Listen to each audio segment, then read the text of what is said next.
Hi welcome to my channel Madhu's education alerts. This is your Madhusudan. ఈరోజు ఈ వీడియోలో తెలంగాణ స్టేట్కి సంబంధించి ఎంసెట్ ఎవరైతే సెకండ్ ఫేజ్ సీట్ అలాట్మెంట్ అయిన తర్వాత ఆ కాలేజీలో మాకు రిపోర్ట్ అవ్వాలా లేదా, ఒకవేళ కాలేజీలో ఆ సీటు మీకు నచ్చకపోతే థర్డ్ ఫేజ్కి వెళ్ళాలని ఎవరైనా అనుకున్న వాళ్ళైతే వాళ్ళు ఏం చేయాలి, అసలు థర్డ్ ఫేజ్కి వెళ్ళడం అనేది మీకు మంచిదా కాదా, థర్డ్ ఫేజ్కి అసలు ఏమైనా అవకాశం వస్తుందా లేదా, మంచి సీట్స్ అనేవి ఇంతకన్నా బెటర్ చాయిస్ ఉంటుందా లేదా, ఇవన్నీ కూడా ఒక్కసారి ఈ వీడియోలో మనం షేర్ చేసుకుందాం. ఎవరైనా ఫస్ట్ టైం నా ఛానల్ చూసినట్టయితే ప్లీజ్ సబ్స్క్రైబ్ మై ఛానల్. ఇక విషయంలోకి వెళ్ళిపోదాం. తెలంగాణ స్టేట్ కానీ తీసుకున్నట్టయితే దాదాపు 5,000 సీట్ల వరకు ఇంకా మిగిలి ఉన్నట్టుగా మనకు తెలుస్తుంది. బట్ ఈ 5,000 సీట్లు మిగిలి ఉన్నాయి, కానీ ఇందులో బ్రాంచ్ వైజ్గా చూసుకున్నట్టయితే మనకి చాలా బ్రాంచెస్లో మీకు ఏవైతే ఎక్కువగా ఇప్పుడు డిమాండ్ ఉన్నటువంటి కోర్సెస్ ఏవైతే అనుకుంటున్నారో, సిఎస్సి కోర్స్ కానీ లేదా CSC specialisations, artificial intelligence, machine learning, data science ఇటువంటి కోర్సుల్లో కానీ, అలాగే ఈసీఈ కానీ ఇటువంటి కోర్సుల్లో చూసుకుంటే చాలా లిమిటెడ్గా హండ్రెడ్స్ మీద ఉన్నాయి. అంటే 500, 300, 200 ఆ రేంజ్లో ఉన్నాయి. ఇకపోతే కోర్ బ్రాంచెస్లో దాదాపు 700, 1000 వరకు సివిల్, మెకానికల్, ఎలక్ట్రికల్ కోర్సెస్లో కొన్ని ఎక్కువగా సీట్లు ఉన్నాయి. అయితే ఇప్పుడు మీరు సెకండ్ ఫేజ్లో వచ్చినటువంటి సీటు ఎవరికైనా నచ్చక మీరు థర్డ్ ఫేజ్కి వెళ్ళాలంటే అసలు ఏం చేయాలి? సెకండ్ ఫేజ్లో మీకు వచ్చిన సీట్ అనేది ఖచ్చితంగా మీరు రిపోర్ట్ అవ్వాలండి. ఎందుకంటే సెకండ్ ఫేజ్లో కానీ వచ్చిన సీటు నచ్చినా నచ్చకపోయినా రిపోర్ట్ అవ్వాలి. ఇది రిపోర్ట్ కాని పక్షంలో ఏం జరుగుతుందంటే మీకు ఈ సీట్ అనేది క్యాన్సిల్ అయిపోతుంది. కాబట్టి ముందు మీరు చేయాల్సిన పని, సెకండ్ ఫేజ్లో వచ్చినటువంటి సీట్లో అది ఎటువంటి కాలేజ్ అయినా, ఏ బ్రాంచ్ అయినా రిపోర్ట్ అవ్వండి.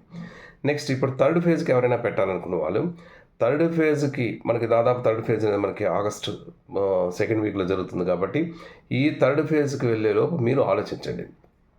మీరు ఎవరైనా సెకండ్ ఫేజ్ నుంచి థర్డ్ ఫేజ్ ఆప్షన్ పెట్టాల్సిన వాళ్ళు ముఖ్యంగా ఆలోచించాల్సింది ఏంటంటే, సెకండ్ ఫేజ్లో వచ్చినటువంటి ఏ కాలేజ్, ఏ బ్రాంచ్ అయితే మీరు పెట్టారో దానికన్నా బెటర్ ఆప్షన్స్ ఉన్న వాటికే మీరు థర్డ్ ఫేజ్లో పెట్టాలి. అంతేగాని ఏదో థర్డ్ ఫేజ్ ఉంది కదా అని చెప్పేసి మీకు నచ్చిన కాలేజెస్ మీరు పెట్టారనుకోండి, ఇప్పుడు నేను చెప్పినట్టే కొన్ని సీట్స్ అనేవి చాలా తక్కువ ఉన్నాయి. కాబట్టి మీకు ఏదో ఒక సీట్ థర్డ్ ఫేజ్లో వచ్చేయచ్చు. థర్డ్ ఫేజ్లో వచ్చిందంటే ఇప్పుడు మీకు వచ్చిన సీటు కన్నా ఒక లీస్ట్ కాలేజ్ మీకు రావచ్చు, అంతకన్నా లీస్ట్ బ్రాంచ్, మీకు ఇంట్రెస్ట్ లేని బ్రాంచ్ని థర్డ్ ఫేజ్లో వచ్చేయచ్చు. కానీ అప్పుడు మీకు ఆ థర్డ్ ఫేజ్లో ఆ సీట్ వచ్చిందంటే ఆటోమేటిక్గా సెకండ్ ఫేజ్లో వచ్చిన సీట్ క్యాన్సిల్ అయిపోతుంది. కాబట్టి ఎవరు కూడా థర్డ్ ఫేజ్కి వెళ్ళాలనుకున్న వాళ్ళు, నేను వెళ్ళొద్దని అనట్లేదు, వెళ్ళాలి అనుకుంటే మీకు సెకండ్ ఫేజ్లో ఏ సీట్ అయితే వచ్చిందో దానికన్నా బెటర్ ఆప్షన్, దానికన్నా బెటర్ కాలేజ్ కానీ, బెటర్ బ్రాంచ్, మీకు ఏం బ్రాంచ్ ఇంట్రెస్ట్ అటువంటి కాలేజెస్గా మీరు ఆప్షన్స్ పెట్టండి. నెక్స్ట్ మీకు ఆ కాలేజీ థర్డ్ ఫేజ్లో ఏ సీట్ వచ్చినా కూడా, ఏ కాలేజ్ వచ్చినా మీరు ఖచ్చితంగా నేను జాయిన్ అయిపోతాను అన్నటువంటి కాలేజెస్ మాత్రమే, అటువంటి కాలేజెస్కి మాత్రమే మీరు ఆప్షన్స్ పెట్టండి. లేదు అంటే మీకు ఇప్పుడు వచ్చిన కాలేజీ మీకు నచ్చినట్టయితే ఈ కాలేజీలోనే మీరు రిపోర్ట్ అయిపోవడం, ఇక్కడే జాయిన్ అయిపోవడం బెటర్. కానీ థర్డ్ ఫేజ్కి వెళ్ళాలంటే మాత్రం ఆచితూచి మీరు ఆప్షన్స్ పెట్టాల్సి ఉంటుంది.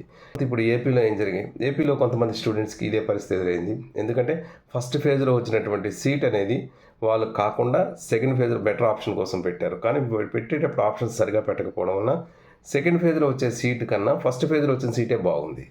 కాకపోతే ఇప్పుడు మాకు ఫస్ట్ ఫేజ్లో ఉన్న సీట్ మాకు ఉంటుందా అని అడుగుతున్నారు. వాళ్ళకి ఆ చాయిస్ అనేది మరి ఉండదు. ఎందుకంటే సెకండ్ ఫేజ్లో ఎప్పుడైతే సీట్ వచ్చిందో ఆటోమేటిక్గా ఫస్ట్ ఫేజ్లో సీట్ అనేది క్యాన్సిల్ అయిపోతుంది.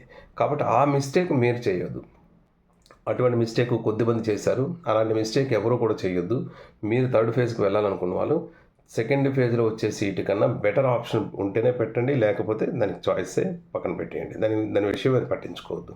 మీరు ఆప్షన్స్ పెట్టేటప్పుడు జాగ్రత్తగా ఆలోచించి పెట్టండి. దీనికి సంబంధించి ఇంకా మీకు ఏమైనా డౌట్స్ ఉన్నట్టయితే కామెంట్ బాక్స్లో షేర్ చేయండి. తప్పకుండా నాకు తెలిసిన ఇన్ఫర్మేషన్ మీకు ఇస్తాను. Thank you so much for your watching. This is your Madhusudan. Thank you.